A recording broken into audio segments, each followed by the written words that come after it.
నమస్తే, welcome to Raj news special programme Panchatantram. తమిళనాట రాజకీయం హీటెక్కింది. ఇప్పటికే ప్రచారంలో డిఎంకే బీజేపీ నేతల మధ్య మాటల యుద్ధం నడుస్తోంది. ఎన్నికల రోజు దగ్గర పడడంతో ఇరు వర్గాలు ఢీ అంటే ఢీ అంటున్నాయి. ప్రతి అవకాశాన్ని తమకు అనుకూలంగా మలుచుకునేందుకు ప్రయత్నిస్తున్నాయి. ఏప్రిల్ 23న తమిళనాడు అసెంబ్లీ ఎన్నికలు జరగబోతున్నాయి. ఇలాంటి సమయంలో పార్లమెంట్లో కీలక పరిణామం చోటు చేసుకుంది. రాజ్యాంగ సవరణ బిల్లుకు వ్యతిరేకంగా డిఎంకే ఓటు వేసింది. లోక్సభలో విజయం ట్రైలర్ మాత్రమేనని, అసలైనటువంటి విజయం ముందు ఎన్నికల్లో రాబోతుందని చెప్పేసి సీఎం స్టాలిన్ ఇప్పటికే చెప్పుకొచ్చారు. ఇక ఢిల్లీని ఓడించాం అని ఏదైతే లోక్సభలో మహిళా రిజర్వేషన్ బిల్లు వీగిపోయిందో, సో ఆ రోజు స్టాలిన్ చేసినటువంటి వ్యాఖ్య ఢిల్లీని ఓడించామన్నారు. అధికారం కాదు, హక్కుల కోసం పోరాటం చేస్తున్నామంటున్నారు. డిఎంకే గళం వినిపిస్తోంది. ఎన్నికల్లో ప్రధాని మోడీ వర్సెస్ సీఎం స్టాలిన్ అన్నట్టుగా సీన్ తయారైందా? ఏడీఎంకే నాయకులు మహిళా రిజర్వేషన్ల బిల్లు విషయంలో ఏం మాట్లాడతారు? అండ్ తమిళనాడు హక్కుల గురించి ఇక్కడ ప్రస్తావన నడుస్తోంది.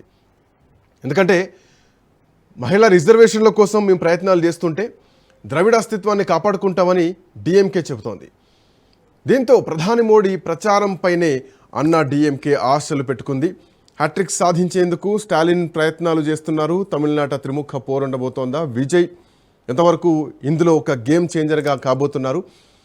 ఇవన్నీ కూడా ఒక కీలకమైనటువంటి అంశాలు. ఇప్పటికే కమల్ హాసన్ డిఎంకే తరపున ప్రచారం చేస్తున్నారు. ఖచ్చితంగా డిఎంకే గెలుస్తుంది అంటున్నారు. హిందీని తమిళనాడుపై రుద్దేటువంటి ప్రయత్నం చేస్తూ ఉంటున్నారు. ఒకవేళ అదే ప్రయత్నం చేస్తే గనక ఖచ్చితంగా 1950-60లో డిఎంకే ఎలాంటి ఉద్యమాలకు నాయకత్వం వహించిందో మళ్ళీ అలాంటి ఉద్యమాన్ని తీసుకొస్తాం, 60ల నాటి ఉద్యమాన్ని తీసుకొస్తామంటే ఆ రోజు ద్రవిడులు ఎట్లాంటి ఉద్యమం చేశారో అందరికీ తెలిసిన విషయమే. సో ఆ పరిస్థితి మళ్ళీ వస్తుంది, తీసుకొస్తామని మాట్లాడుతున్నారు. పార్లమెంట్లో మహిళా రిజర్వేషన్ బిల్లు కంటే ముందు ఉన్నటువంటి రాజకీయ వాతావరణం వేరు. తమిళనాడులో బిల్లు రిజర్వేషన్ని పార్లమెంట్లో చర్చల తర్వాత, దాన్ని వ్యతిరేకించిన తర్వాత, ఆ బిల్లు వీగిపోయిన తర్వాత జరుగుతున్నటువంటి ప్రచారాలు వేరు. మహిళలకు అవకాశాలను కల్పిస్తాం, మహిళా రిజర్వేషన్ తీసుకొస్తాం అని దేశం మొత్తం చెప్పినా కానీ తమిళనాడులో హక్కులకు భంగం కలుగుతోంది. తమిళనాడు పైన హిందీ ప్రభావాన్ని రుద్దేటువంటి ప్రయత్నం చేస్తున్నారు అని ఆ రోజు పార్లమెంట్లో సమావేశాలు జరుగుతుంటే తమిళనాడు మొత్తం నల్ల జెండాలతో నిరసన తెలిపారు, ఇంక్లూడింగ్ ముఖ్యమంత్రి స్టాలిన్తో సహా. ఏదైతే రైల్వే స్టేషన్లలో లేదంటే కేంద్ర ప్రభుత్వ సంస్థల్లో ఉన్నటువంటి హిందీ అక్షరాలపైన నల్ల సిరాన్ రాశారు. సో ఇప్పుడు ఎన్నికల వాతావరణం మొత్తం తమిళ అస్తిత్వం లాంటి వాతావరణంగా మారిపోయింది. దీంట్లో ఏఐడిఎంకేకి ఇప్పుడు పెద్దగా ఈ అంశం మీద మాట్లాడడానికి లేదు, ఎందుకంటే తమిళనాడులో తమిళ సెంటిమెంట్ ఎక్కువగా ఉంటుంది. సో అరవ సెంటిమెంట్ ఎక్కువగా ఉంటుంది. సో పోటీ ఎట్లా ఉండబోతుంది మాట్లాడదాం. మనతో పాటు ప్రముఖ విశ్లేషకులు సాదిక్ గారు మనతో పాటు ఉన్నారు. Sadiq sir, good afternoon. Good afternoon అండి. సో అంటే పశ్చిమ బెంగాల్ వర్సెస్ ఢిల్లీ చూసినాం. సో ఇప్పుడు మొన్నటి వరకు కూడా ఏడీఎంకే వర్సెస్ డిఎంకే చూసినాం. ఇప్పుడు డిఎంకే వర్సెస్ ఢిల్లీ ఎపిసోడ్ ఏమైనా స్టార్ట్ అయిందా? ఈ రిజర్వేషన్ల బిల్లు ప్రతులను ముఖ్యమంత్రి స్టాలిన్ తగలబెట్టిన తర్వాత చాలా ఈక్వేషన్స్ మారిపోతున్నాయి తమిళనాడులో. సో ఒక సెంటిమెంట్ లైన్లో పోతుందా? తమిళనాడు పాలిటిక్స్ని ఎట్లా చూడాలా ఎలక్షన్ ప్రచారాన్ని? ఖచ్చితంగా. ఎందుకంటే తమిళనాడు ఎప్పుడు కూడా ఒక సెంటిమెంటల్ రాష్ట్రం. ఆ తర్వాత మనకి తెలంగాణ రాష్ట్రం సెంటిమెంట్స్ చూస్తాం. అయితే ఇక్కడ ముఖ్యంగా గమనించాల్సింది ఏంటంటే ఆది నుంచి, అంటే భారతదేశం ఏర్పాటు కాబడినప్పటి నుంచి తమిళనాడు ఒక విస్తృత ప్రాతిపదికలో తన భాషని, తన శైలిని, తన సంస్కృతిని కాపాడుకునే ప్రజా ఉద్యమాలను చేసినటువంటి రాష్ట్రం. అవును. తన భాష పట్ల, తన శైలి పట్ల, తన సంస్కృతి పట్ల తనకు ఉన్నటువంటి విషయాలను స్పష్టంగా జాతీయ సమగ్రతను కాపాడుకుంటూనే ఉద్యమాలు చేసినటువంటి రాష్ట్రం. అవును. కేంద్ర ప్రభుత్వపు నిరంకుశాన్ని వ్యతిరేకించే రాష్ట్రాల్లో మొట్టమొదటిగా ఉండే రాష్ట్రం తమిళనాడు. అవును, దాంట్లో సందేహం లేదు, నో డౌట్ అబౌట్ ఇట్.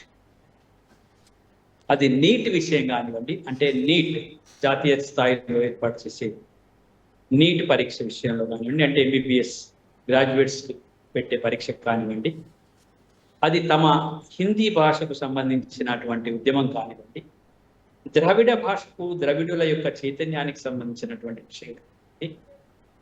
వీటన్నిటికీ కేంద్ర ప్రభుత్వానికి రాష్ట్రాల మధ్య సంబంధాల గురించి ఫెడరల్ స్ఫూర్తిని గట్టిగా నింపుకున్న రాష్ట్రం తమిళనాడు. అవును.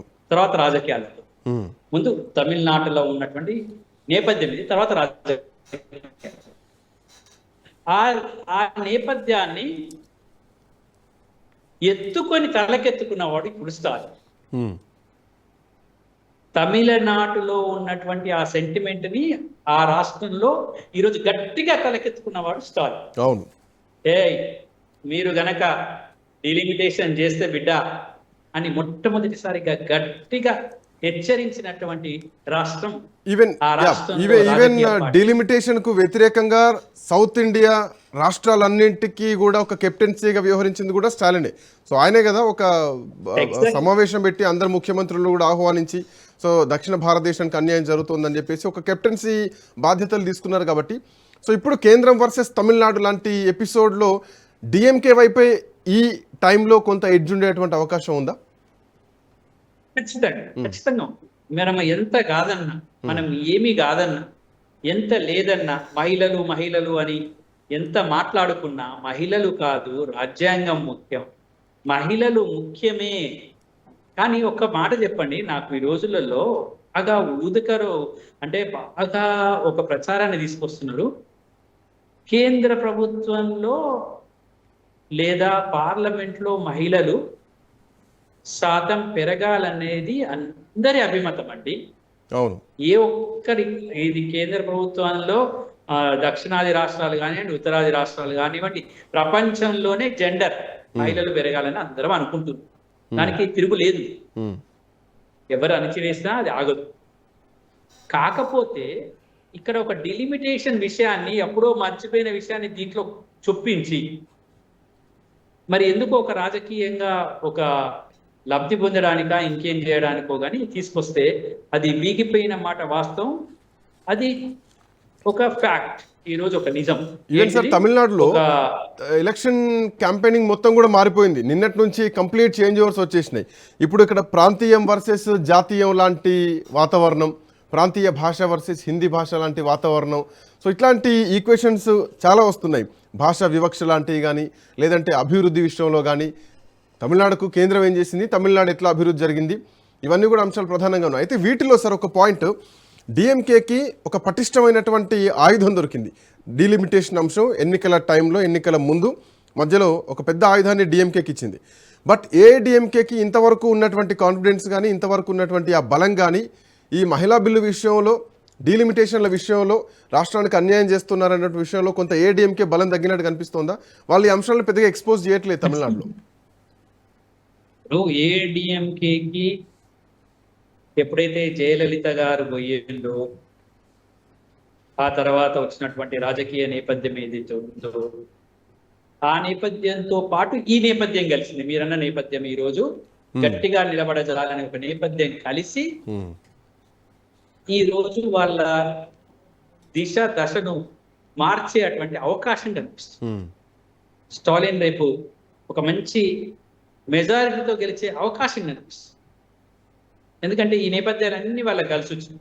కావాలని మరి తొందరపడి మరి కేంద్ర ప్రభుత్వం తొందరపడి బిల్లు పెట్టిందా, తొందరపడక పెట్టిందా, కావాలని పెట్టిందా, కాకూడదని పెట్టిందా, దట్ ఈస్ డిఫరెంట్ ఫ్యాక్ట్స్.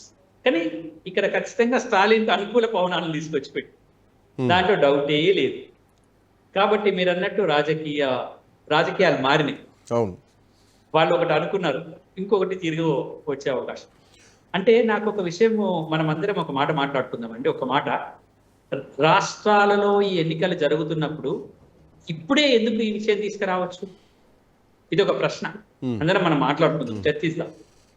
ఇప్పుడే మరి రాష్ట్రాల ఎన్నికలు అయిపోయినాక తీసుకురావచ్చు కదా. అంటే దాని ప్రభావం మాకు కూడా ఉంటుంది, మాకు కూడా లబ్ధి జరుగుతుంది అనుకున్నారా? అంటే బిల్లు పాస్ అయితే లబ్ధి జరుగుతుంది అనుకోవచ్చేమో, కానీ ఇక్కడ మెయిన్ ప్రధానమైనటువంటి డిఎంకే నుంచే ఉంటారు ఎంపీల సంఖ్య, సమాజ్వాదీ పార్టీ నుంచే ఉన్నారు, తృణమూల్ కాంగ్రెస్ నుంచి ఉన్నారు, కాంగ్రెస్ పార్టీ నుంచి ఉన్నారు. మెజారిటీ ఎంపీలంతా కూడా వ్యతిరేకిస్తున్నారు. శ్రీకాంత్ గారు, కాదని వాళ్ళకి తెలుసు. అవును పాయింట్. బిల్లు పాస్ కాదని వాళ్ళకి తెలుసు. అంకెలు వాళ్ళకి తెలుసు, సంఖ్యలు వాళ్ళకి తెలుసు, కావలసిన మెజారిటీ వాళ్ళకి తెలుసు. కాకపోతే విపక్షాలు బిల్లును వ్యతిరేకించాయి, మహిళా వ్యతిరేకులు అని ముద్ర వేయడం కొరకు ఇది జరిగినటువంటి ఒక పరిణామం అని అనుకుందాం మనం కొద్దిసేపు. ఈ పరిణామంతో మాకేమైనా లబ్ధి జరుగుతుందని అనుకోవచ్చు అని నేను అనుకున్నాను.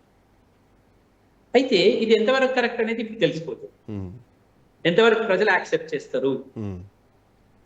దక్షిణాదికి అన్యాయం జరగబోతుంది డిలిమిటేషన్ లో అన్నది ఒక పెద్ద వాస్తవం అందరి ముందుకు వచ్చింది, వాస్తవం ముందుకు వచ్చింది దక్షిణాదిలో. అయితే ఇక్కడ వాళ్ళు ఏం చెప్పుకొస్తారంటే, ఇప్పుడు ఇంకొక ముఖ్యమైన విషయం డిలిమిటేషన్ విషయానికి వచ్చినప్పుడు ఒక ముఖ్యమైన విషయాన్ని చెప్పి మళ్ళీ తమిళనాడుకి వెళ్దాం. ఓకే, దక్షిణాది రాష్ట్రాలకు ఇచ్చేటప్పుడే ఒక బేసే అప్పుడు జనాభా తక్కువ ఉంది, ఆ జనాభా మీద ఇచ్చింది.